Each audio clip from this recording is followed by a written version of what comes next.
Okay, well, happy Memorial Day. Happy Memorial Day for everybody. To all the people who have died and for our freedoms, we appreciate that very much. You know, we know that this time of year is very special to a lot of people. Yes, so in that aspect, I have notes in case you're wondering why it is that I'm looking down. I'm that note-taking person. So you're probably wondering why it is that we are doing this blog. First and foremost, I'm Shauna Higgins. And I am the great Bradley Scott Higgins. You are in for a real treat, let me just tell you.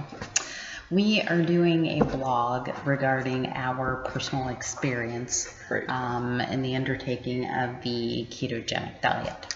Yes. So with that being said, we are putting out there a disclaimer. We are not experts at all. We're just simply a married couple who decided we wanted to share our experience in doing this ketogenic diet.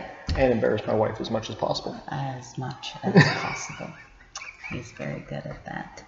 So we thought that we pretty much would journal in a video blog our experience. I think having that real experience, so to speak, versus reading something that somebody else has written. Right, a day-by-day take of exactly what we're going through, how we're going through it, the strife and the struggle that you have to go through since, today's day one and I'm already wanting cake.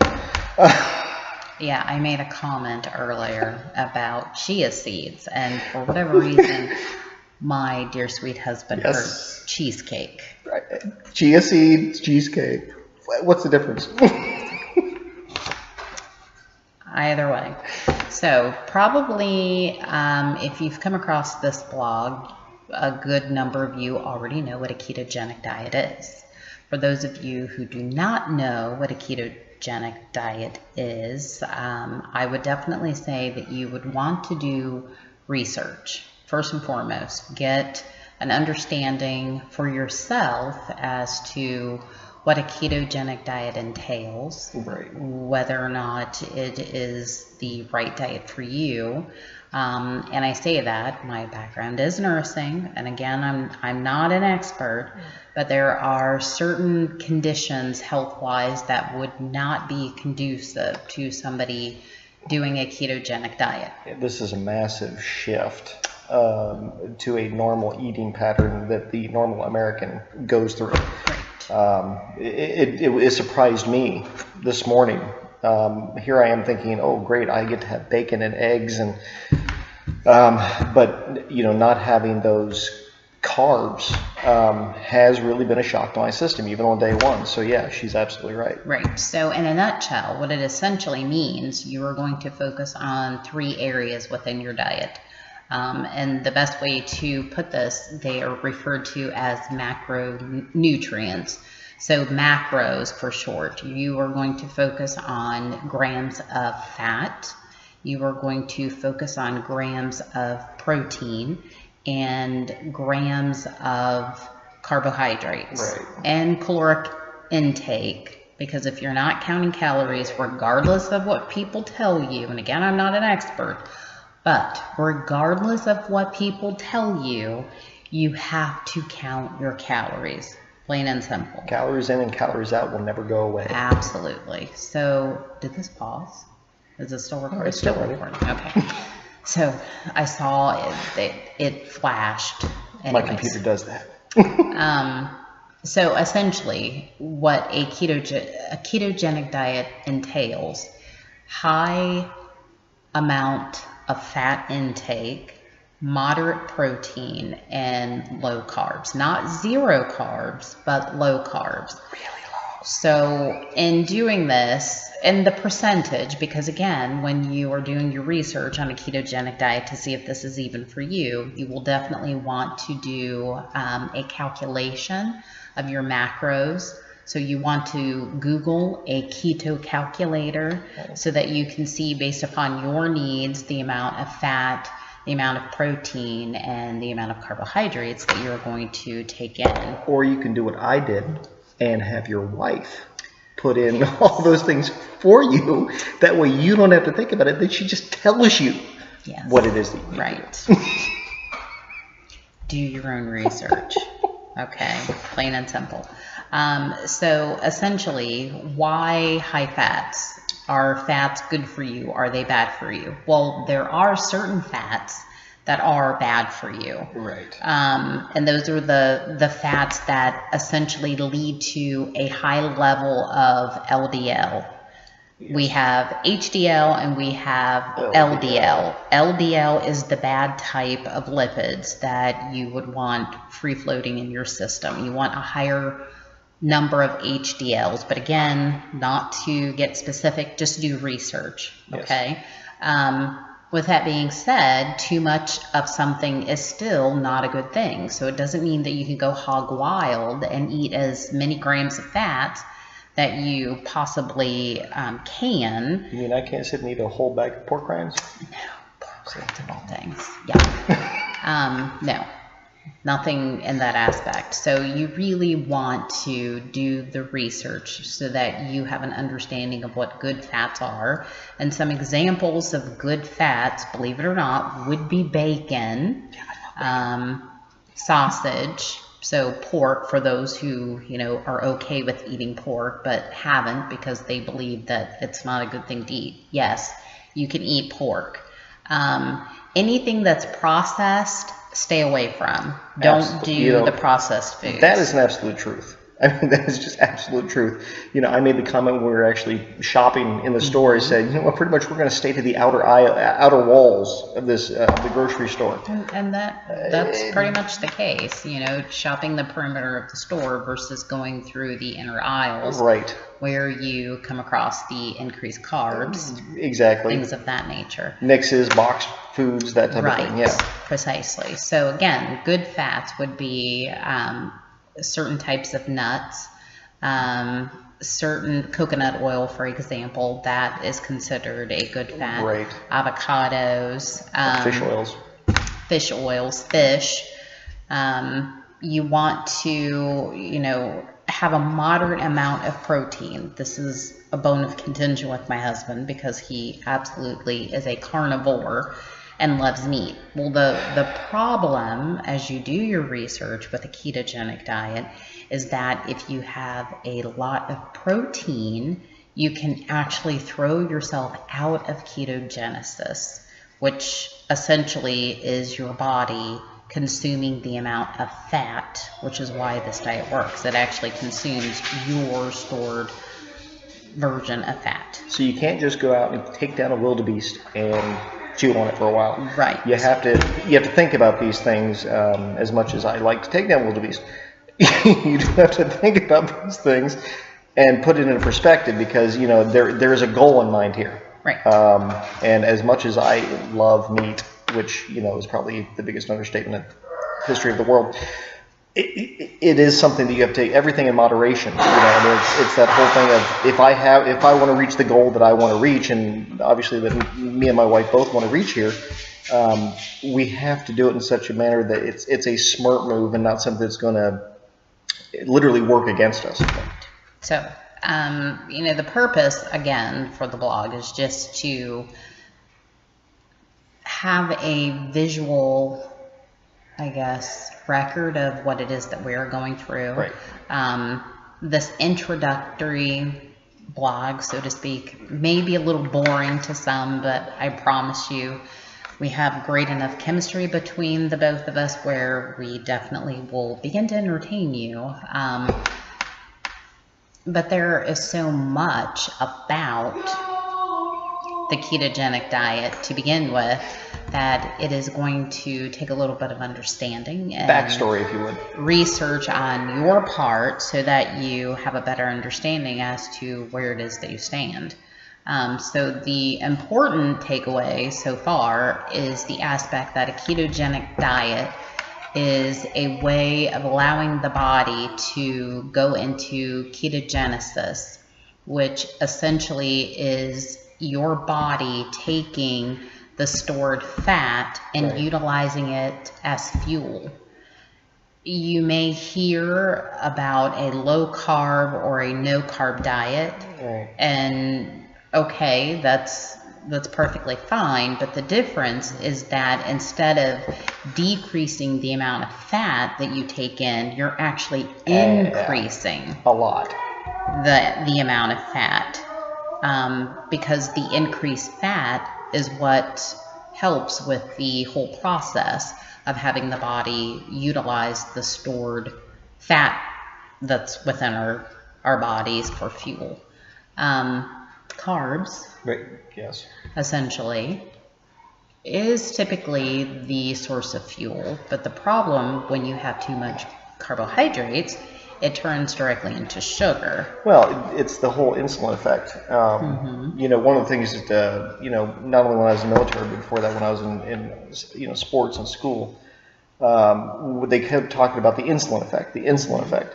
When we take in all those carbs, if we take in too many in one sitting, it causes the insulin to spike, which then your body runs out of it, or you can actually over time build up an insulin resistance, and which leads to type 2 diabetes, but that's not where I'm going here. But it'll spike, then you have no more insulin, so the body has to do something with those extra carbs. So what does it do? It stores it as fat. Right. And the other thing too, which is what I have an issue with, I rarely eat a lot of food. And of course, when you look at me, you're thinking that's not possible. It is very possible. Yes. If you do not eat the adequate number of calories that you're supposed to eat, then it doesn't matter how little you eat. Yes. It's all going to be stored as fat. Look at it this way. Your body says, I'm not getting enough food. She's trying to starve me to death. Therefore, right. I'm going to take all the calories she takes in, store it as fat, and then start catabolizing or eating up the muscle in order to get my energy source so that I don't starve to death. Right. That's what's happening. And I am the complete opposite of my husband. I don't want to say I abhor meat. I like meat. I literally could go without eating meat, plain and simple. So with that being said, I tend to eat more carbs. And if you're eating more carbs and very little food, then everything that you eat gets stored as fat. Which donut shops know my name. Yes, which is my issue by far. So this in of itself is going to be quite the challenge for me, because I literally am going to have to choke down protein. Well, babe, but it's not just you. I mean, honestly, it's a struggle for me as well. I am a meat eater, and yet even today, in just the first day of doing this, I have noticed the whole. I want carbs. And so it is a struggle for me as well. I enjoy the food I eat because, we've been making fantastic tasting food, but there's no carbs, or very little. I mean, it's, and today, surprisingly, that's the issue that I'm having. I'm not hungry. Right. I'm not hungry. I actually felt full. Now, this is where it gets a little crazy, because one of the things that we hope to talk about eventually after we get through this piece, the types of foods, to keep our interest peaked, so to speak, with the diet. We actually made our very own bulletproof coffee. So during your research, that is definitely something that you'll come across. You'll come across, this whole aspect of bulletproof coffee and the gentleman and the company that he started for this bulletproof coffee. You can make your own at home, which is what we did. 275 calories in a cup of coffee. That one cup of coffee. 285 for this man, because he had to have his cocoa, because I like he's mochas. Okay. used to drinking dessert in a cup. Really? Yes, dessert in a cup. However, so the 275 calories in the coffee plus the bacon, the eggs that was fried in bacon grease, I might add. Good too. That added that rounded out to be roughly over 700 calories. 706 if I... For breakfast. But the weird thing about that is then we had lunch, and then we had dinner, and I still have to have a snack. And I don't. To make up my calorie count and my protein and my fat count before I can go to bed. Right. So here he's wanting carbs on his first day, hence the Freudian slip of the cheesecake when I was talking about chia seeds. That you cannot, well, I can't say you cannot have. I'm not going to have chia seeds because that's like 12 grams of carbs, and I can only have 25 grams, in a day. And I can only have 25 grams a day, too. It's just... Which rules out the cheesecake. Right. Just saying. Yeah. There's more than that in a spoon. Right. So, all of that aside, the way that I'm feeling is that I'm very full. The fact that I still have leftover salmon from dinner that I'm going to have to eat at some point in time before I go to bed, it kind of makes me a little nauseous. I'm not even going to lie. The bulletproof coffee, full disclosure, and it may be a little TMI, but I had diarrhea, like explosive diarrhea. But I'm constantly constipated, so that's probably a good thing for me. It's cleaning her out is what it's doing. Right, yes. And headache. I had a headache today. The one thing that we should probably let you know, and you'll see this in your own research, you need to drink plenty of water. Oh, yeah. Because the first week, the whole process of going into ketogenesis, it dehydrates you. Big time. So you need to make sure you're drinking plenty of water. And I am not a liquid drinker, so I need to force myself to drink water. I had 4 32-ounce cups by, 1, 2 o'clock? So, I mean, I can drink liquids. Now, I added, if you don't like coffee, by the way, the bulletproof coffee, if you're not a coffee drinker, I also do tea. Now, I happen to like both, and I just add MCT oil to tea as a supplement to the fat intake that I'm supposed to have. Right. And during your research, when you come across where it talks about the MCT oil, you don't have to use the MCT oil. Right. You can use virgin coconut oil. It's the same thing, basically. It's just not, what do you call it, the purified premium grade level ingredients, I suppose. Grass-fed butter. Oh, which, by the way, is awesome. It actually tastes awesome. And we're also going to be, maybe we could cover this one time. We're actually going to make our own ghee.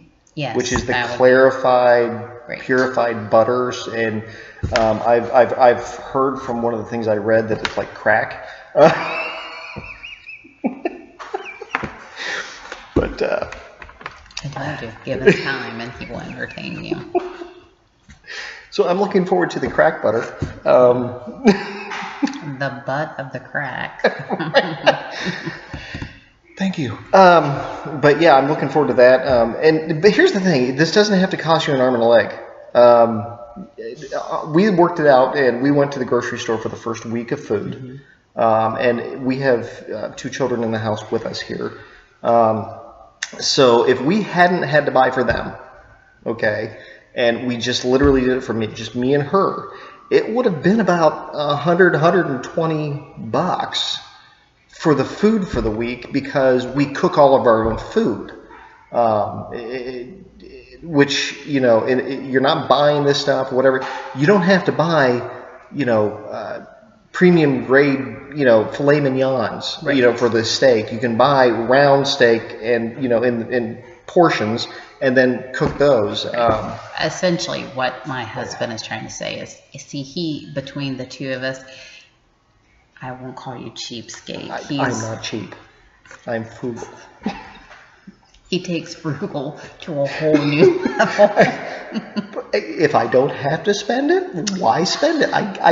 I can take a round steak and make it just as tender and juicy and everything as a piece of filet mignon. We can do this on a shoestring budget. Yes. Maintaining the health and, you know, all of that very cheaply.